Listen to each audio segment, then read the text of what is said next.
Salve, turma boa! Eu sou o professor Diogo Silva, professor de História, de Geografia, de Realidade Brasileira, que é a disciplina que nós vamos analisar, de Geopolítica, de Atualidades, né? Toda semana tem no canal do Vencendo Concurso Atualidades.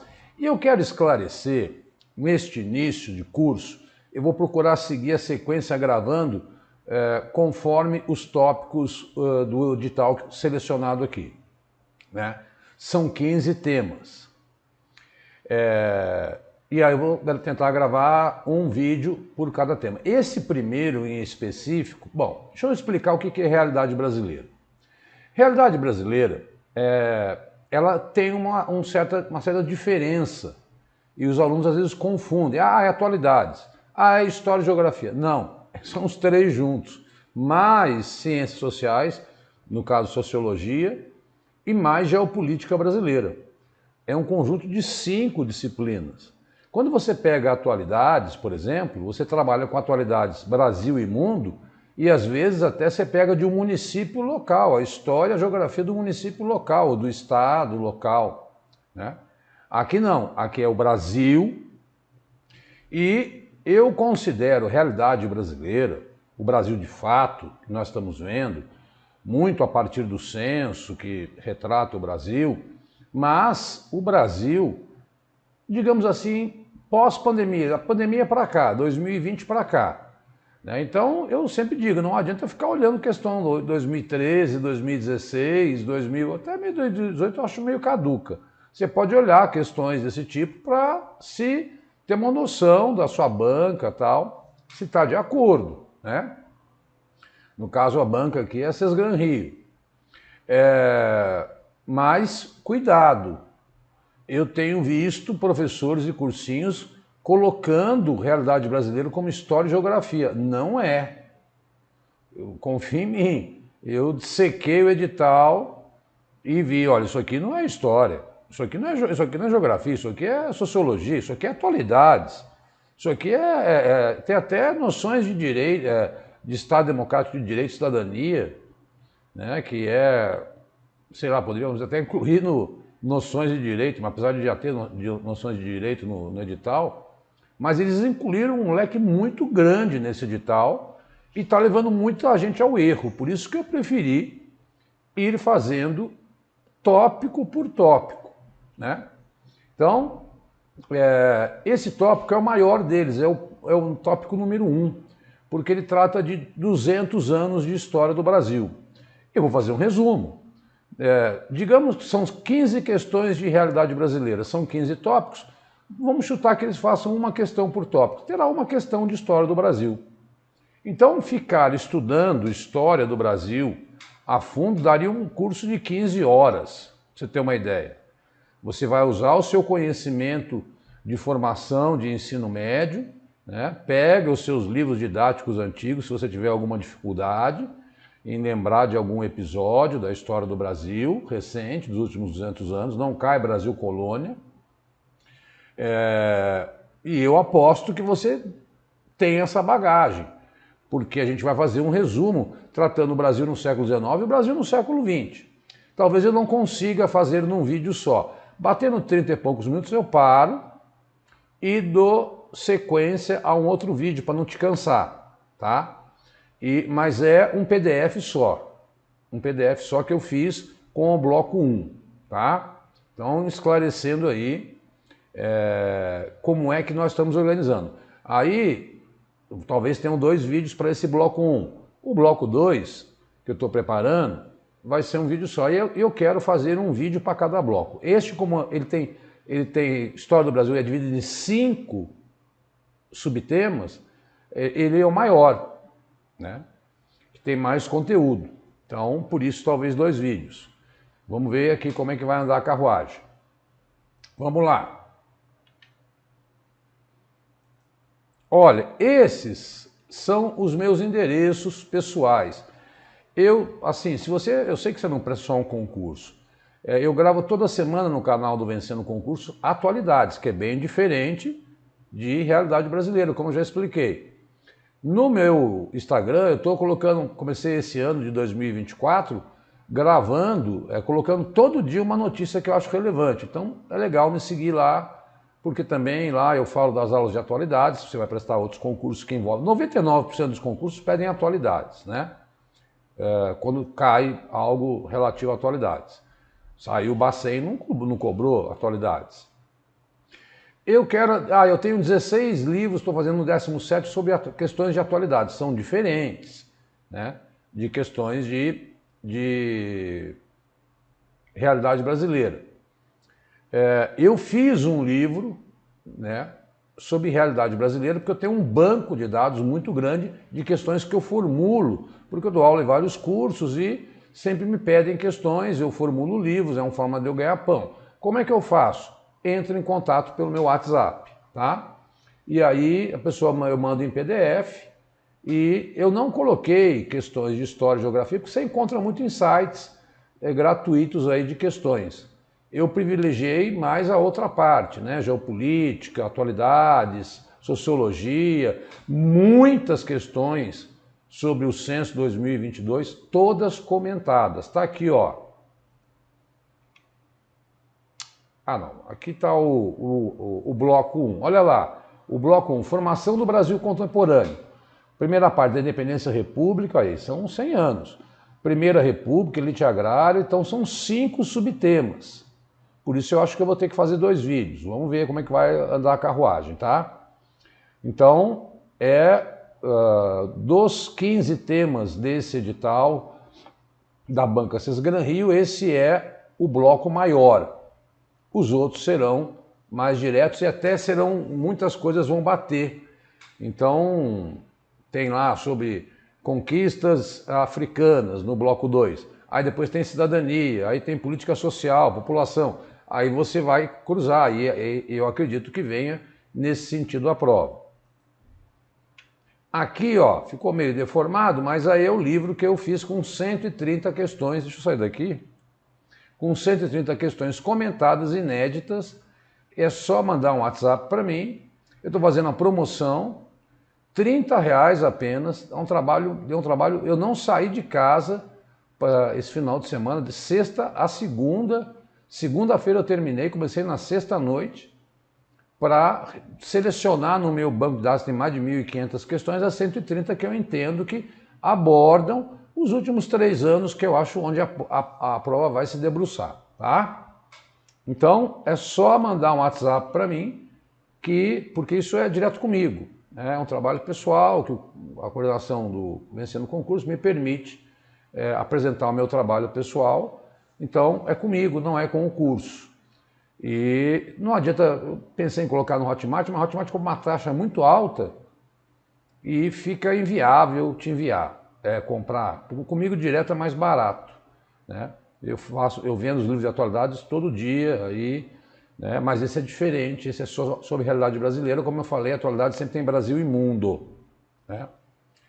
Toda quarta-feira eu gravo, é só entrar no canal do Vencendo Concursos, clicar em vídeo que você vai ver que tem lá atualidades, temas daquela semana. Vamos lá que temos muito a falar. Tópico número 1. Eu vou ficar pequenininho, mas é que já já eu saio. Minha orientação. Dá um pause, tudo bem que você está assinando o curso, você tem direito ao PDF, mas dá um pause, porque eu fiz uma compilação de todo o conteúdo que eu tinha no meu computador de história para fazer um grande resumo, né? O primeiro tópico é da Independência República. Então, a independência do Brasil, 7 de setembro de 1822, mas o Brasil passa a ser reconhecido somente em 1825 por Portugal como país independente, trava uma luta de independência. Portugueses da Bahia, até 1824, lutaram contra o povo baiano queria independência. Então o Brasil ficou independente, não com o grito do Ipiranga, ali numa aliança entre a elite agrária brasileira e Dom Pedro, né? Que tinha verdadeiros amores pelo Brasil e queria ser um imperador aqui, e inclusive essa independência fez com que o Brasil, ao contrário da América Espanhola, fosse fragmentado em vários países. Aqui se manteve uma unidade, foi Dom Pedro que conseguiu essa proeza, manter essa unidade. Mas o governo dele, o primeiro período aí, ainda no século XIX, estamos falando do século XIX, foi marcado por muitos problemas. A julgar por essa dificuldade em conseguir o reconhecimento da independência, tendo que pagar até para a Inglaterra, a Portugal, né? Fez uma Constituição onde não tem nada de republicana, porque ele cria o poder moderador, onde está acima dos poderes dos demais governantes, né? dos outros três poderes, e governava com pulso forte como verdadeiro imperador, né?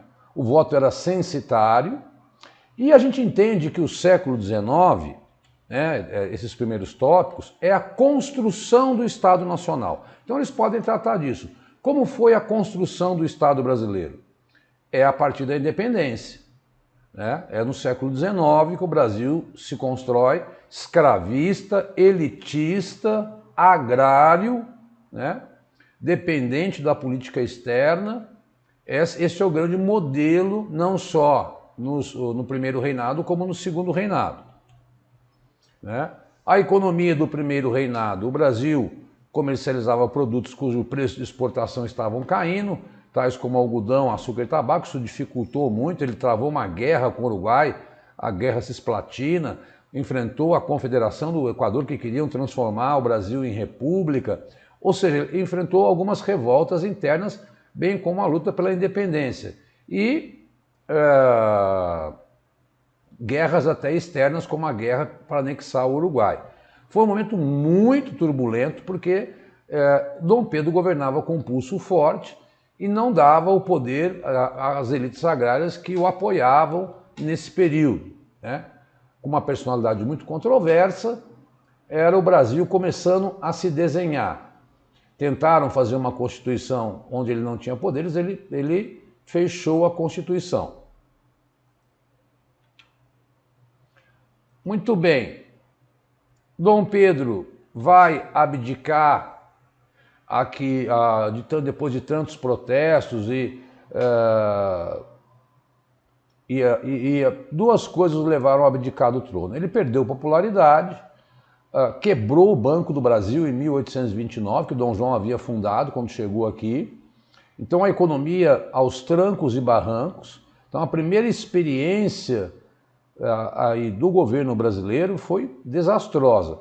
Além disso, ele tinha dado, como o Dom João morreu, ele deixou o trono para sua filha. O irmão dele deu um golpe na filha dele, e aí ele resolve voltar para Portugal para lutar pelo trono português.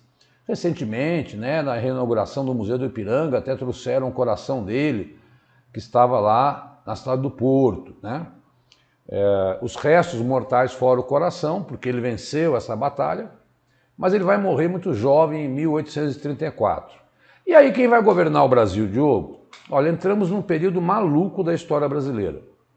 O sucessor dele, como o Brasil era o império e os outros países todos vizinhos, Argentina, Uruguai, Chile, em processo de construção de repúblicas, o Brasil não tinha um sucessor direto, porque o herdeiro tinha 4 anos.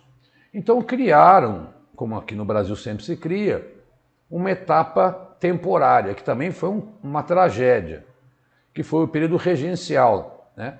Nós éramos para ter regências eleitas de 4 em 4, 3 regentes, depois virou regência una, em 1834, que iriam reger o Brasil, membros da elite agrária, até que o menino atingisse a maioridade. A expectativa da elite agrária era manipular o menino e sempre eles assumirem o poder. Mas o período foi tão polêmico, o período regencial, que a própria elite de abarcar no Brasil todos os desejos aí é muito difícil, né? Então, nós tivemos 4 regências, 2 trinas e 2 unas, e o que marcou foram as revoltas regenciais, que foi abafada pela Guarda Nacional, que era uma espécie de política, e dali que nasce a ideia de que fazendeiro é um coronel, porque era uma guarda privada. Eles doavam seus homens para o Estado, porque o exército brasileiro era muito frágil, já que não havia tempo hábil para construir um exército, porque o Brasil era colônia de Portugal. E eu destacaria a Guerra dos Farrapos, que durou 10 anos, ultrapassou o período regencial, que foi até 1840, e durou 10 anos, né? Pela independência até hoje, lá no Rio Grande do Sul, há uma grande mobilização pela Farroupilha, mas temos a revolta dos escravos malês, que eram islâmicos, letrados, na Bahia, a Sabinada, também na Bahia, a Balaiada no Maranhão. A Cabanagem foi uma revolta popular que matou 40% da população do Pará. Todas essas revoltas levaram aí o país viver uma instabilidade, fora a instabilidade política, entre a briga de dois grupos, o liberal e o conservador, que foram os partidos que tomaram conta do Brasil aí ao longo do século XIX, até o surgimento do Partido Republicano por volta de 1870. Mas assim como hoje na política, eram só diferentes nos nomes, né?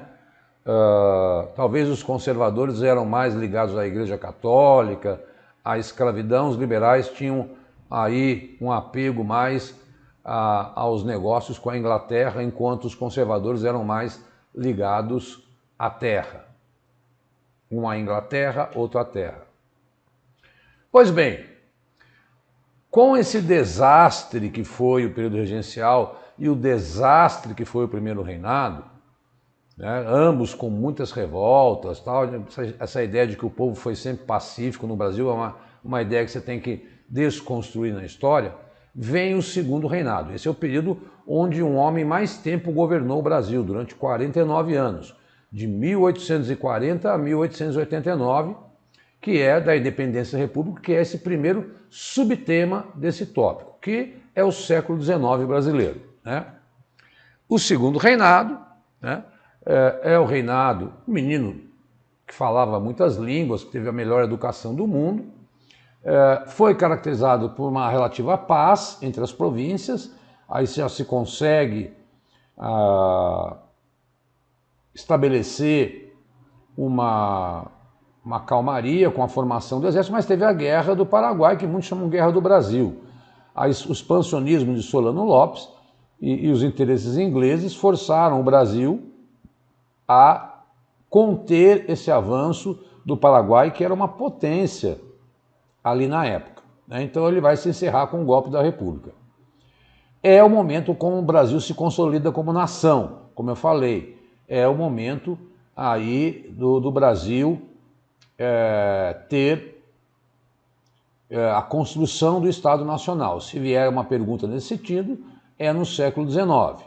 Não quer dizer que o Brasil vai se industrializar, tão pouco, né? Éramos um país onde o que se consolidava era o predomínio da elite agrária, mas ainda sob a égide da Constituição de 1824, que dava ao presidente, ao imperador Dom Pedro II, a posição de líder. Ele, para acalmar os ânimos, em 1847, né, para 48, ele criou uma espécie de monarquia parlamentarista, mas quem escolhia o suposto primeiro-ministro, né, na verdade, era um cargo, presidente do Conselho de Ministros. Ele não tinha esse cargo de chefe de governo. Ele era um conselheiro, porque havia o Conselho de Estado, que eram os homens próximos do imperador, que não eram ministros, mas faziam parte do chamado Conselho de Estado, né? Mas você pode falar que o Brasil teve essa experiência parlamentarista aí, se eventualmente vier uma pegadinha. No plano econômico, o café adquire importância fundamental, sendo o produto mais exportado, partindo do Rio de Janeiro e caminhando pelo Vale do Paraíba e já em 1870 indo para o oeste paulista. É o momento onde chegam as primeiras ferrovias, barcos a vapor, para poder exatamente fazer com que esse ouro negro, né? Porque tínhamos o ouro verde, que foi a cana no período colonial, o ouro amarelo, que foi o ouro, né? E o ouro negro, que era o café, muito consumido e muito valorizado na Europa. Em meio à prosperidade cafeeira, o Brasil se encontra num dilema, pois quem trabalhava nas plantações de café eram pessoas escravizadas. Desde o governo, o país havia se comprometido a abolir a escravidão. No entanto, a elite cafeeira se opunha, pois isso acarretaria em perdas econômicas. Ora, o Brasil andava na contramão da história. O mundo vivia já a caminho da segunda revolução industrial, por volta de 1850 a 1870, durante os meados do segundo reinado. E nessa segunda revolução industrial, o que o mundo mais quer é mercado consumidor.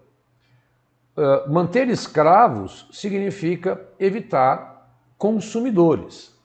E a Inglaterra pressionou muito.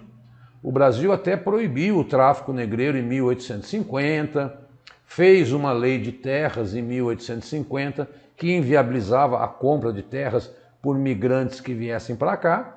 E já em 1870 começa a chegada de imigrantes para substituir essa mão de obra. Nós vamos contar no bloco 2 a história dos negros no Brasil. Esse é o grande modelo. Veja que eu estou fazendo um resumo, que eu acho que é assim que a prova vem. A solução foi terminar com esse trabalho. A Guerra do Paraguai foi o grande evento. O Brasil exterminou 75% da população do Paraguai, anexou terras do Paraguai. E no final, Dom Pedro, já aquelas elites agrárias, principalmente, acho que eu consigo ficar, consigo, principalmente do Oeste Paulista, em 1873, lança um manifesto republicano, em 1870 lança um manifesto republicano, e em 73 fundam o Partido Republicano. Pois bem, dessa forma começam a fazer uma oposição, porque eram abolicionistas, não tinha os escravos, a expectativa de vida era de 5 anos, como você não está trazendo mais escravo porque a Inglaterra barrava isso, você tinha que fazer o tráfico interno. Começa a faltar mão de obra, o Império não abolia a escravidão, essa elite do Oeste Paulista, porque vai exaurindo as terras do Vale do Paraíba, os barões do café do Vale, e novas frentes começam a partir para o Oeste, é uma elite nova, São Paulo começa a se dinamizar, houve uma experiência do Barão de Mauá, mal sucedida por pressões inglesas, que tentou modernizar o Brasil. Tem até um filme bem interessante com o Paulo Betti sobre essa experiência do Mauá de tentar industrializar o Brasil. Não era isso que Dom Pedro II queria, nem tampouco os políticos brasileiros que comandavam o poder legislativo. E assim criavam barreiras para qualquer tentativa de industrialização do Brasil, mantendo o país quase como hoje, Eu estava preparando uma aula de atualidades que eu vou gravar.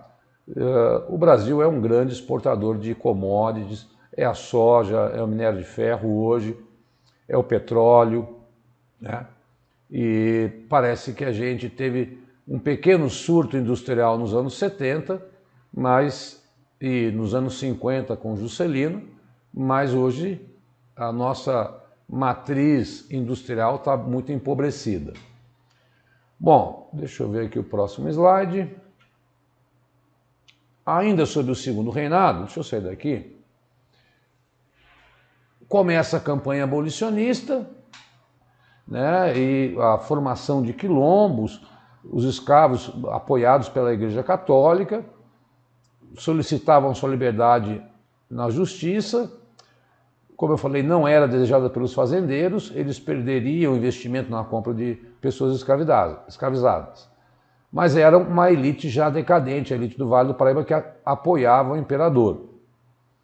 O governo fala em, aos poucos, acabar com a escravidão, fazendo lei Eusébio de Queiroz, que é a lei que proíbe o tráfico negreiro, lei do ventre livre, que dizia que todo negro que nascesse em 1871, a partir de 1871, quando chegasse aos 21 anos, estaria liberto, uma hipocrisia, porque ele completaria 21 anos em 1892, a lei Áurea veio antes. Lei dos sexagenários, que é a outra hipocrisia, porque os escravos com mais de 65 anos estariam livres. Ora, escravo nunca chegava, nem hoje, né, em algumas regiões do Brasil nós temos essa expectativa de vida. E finalmente a Lei Áurea, que veio com duas linhas, abole-se a escravidão em toda a parte do território nacional e tal. E aí Dom Pedro realmente, todos os galhos que ele tinha para se apoiar, ele já está bastante doente, e é o momento onde a elite econômica quer comandar o poder político, né? E o desejo de república, de modernização, 100 anos depois dos Estados Unidos, 100 anos depois da França, né? Então nós estamos atrasados aí 100 anos, apoiado por um exército que se sentia desprestigiado por Dom Pedro e Dom Pedro II, e eles, fortalecidos após a Guerra do Paraguai, começam a formar aí um grupo oeste paulista, militares, abolicionistas, né, se sentem mais aí, digamos assim, fortalecidos contra um império decadente, não tão decadente que o café até dava bons recursos, mas um modelo político aí decadente. E quando Dom Pedro produziu a Lei Áurea e não indenizou os fazendeiros, ele perdeu o apoio até daqueles que o apoiavam. Assim sendo, em 15 de novembro vem a proclamação da República, porque para que ela fosse consolidada, era necessário de uma área chamada positivista, bastante moderna no Exército Brasileiro para a época, depois tornou-se ultrapassada, e proclamou a República marcando o fim do Império. O único país da América que teve Império foi o Brasil, América do Sul, né? Mas, repito, pensando de uma forma estrutural, olhando para esse edital, a gente olhou aí o ponto 1 e já estamos chegando em 30 minutos. Concluindo, tanto o primeiro reinado, como o período regencial, como o segundo reinado, marcam um país agrário, onde os imperadores se apoiavam nessa elite, quase como no modelo aí, não é plantation mais, porque o plantation é muito associado à cana, mas naquele tripé, monocultura, grandes latifúndios e mão de obra escrava. E essa demanda já não servia mais aos anseios de uma nova elite brasileira. Proclama-se a República no Brasil e faz-se necessário um novo modelo, vai se fazer necessário um novo modelo com uma nova Constituição, que será escrita em 1891, mas é importante lembrar que essa República ela vem no modelo aí, no primeiro momento, liderado por militares, que também foram mal sucedidos, até chegar a um período onde os fazendeiros aí tomam conta. Então, um Brasil escravista, marcado por esse tripé, com pouquíssimo desenvolvimento industrial e com um grande conflito na Guerra do Paraguai, com momentos de muitas revoltas populares, principalmente após a independência e no período regencial. Pessoal, vai bater 30 minutos, eu vou dar um break aqui e nos próximos 30 minutos, ou 40, eu vou terminar o século XX, tá? De modo que assim você tem, neste formato desse edital, é o mesmo PDF, eu estou analisando o tema 1, a formação do Brasil contemporâneo, o século XIX e o século XX. No próximo bloco são temas mais rápidos, são vários períodos da República Brasileira, e a gente acho que mata, porque já fiz essa introdução em mais um bloco aí, tá? Então, para não ficar cansativo nos seus estudos, eu repito que eu não formulei, porque você vai encontrar muita questão sobre isso em qualquer site gratuito aí.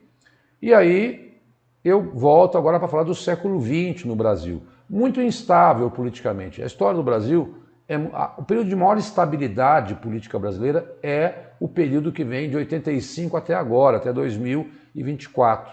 Né? São quase 30 anos de democracia, mesmo aí com impeachment aí, e problemas tal, mas nunca nós vivemos um período de sucessão de eleições com presidentes aí eleitos pelo povo e a democracia pautada na Constituição de 88. Os outros períodos da história do Brasil são desastrosos. Tá? Então, eu encerro aqui e volto com o mesmo PDF. Tá? Então, só para que ficar organizadinho.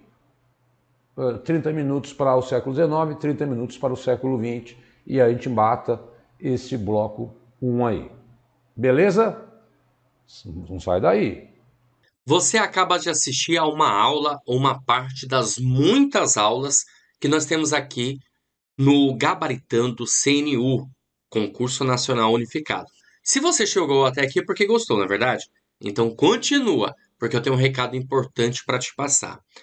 Nós do Vencendo Concursos montamos o curso online preparatório, curso completo, acesso imediato, acesso ilimitado, teoria e questões comentadas, material em PDF e vários bônus, caderno de questões com questões gabaritadas, milhares de questões à sua disposição, simulados, revisão de véspera. E estamos com um valor especial de lançamento, o curso mais barato aí do Brasil para vocês. Olha só, de R$ 497 por apenas R$ 247 à vista ou 12 vezes de R$ 24,65. Para você adquirir o curso, você vai fazer o seguinte: abaixo do vídeo, na barra de descrição, na barra de comentários, vai ter um link. Você vai clicar nesse link e vai ser redirecionado à página do curso. Lá encontrará todas as informações necessárias. Aí é só preencher seus dados, escolher a forma de pagamento e pronto. Vai começar a estudar aqui com a gente no Vencendo Concursos, porque aqui você vence. Se você tiver alguma dúvida, lá na página do curso tem um chat online. É só você mandar lá a dúvida que um dos nossos consultores vai te atender e vai sanar todas elas. Ou você também pode chamar na central de atendimento WhatsApp, tá aí o número 11 97465 6052, ok? Tô te aguardando, hein? Clica agora.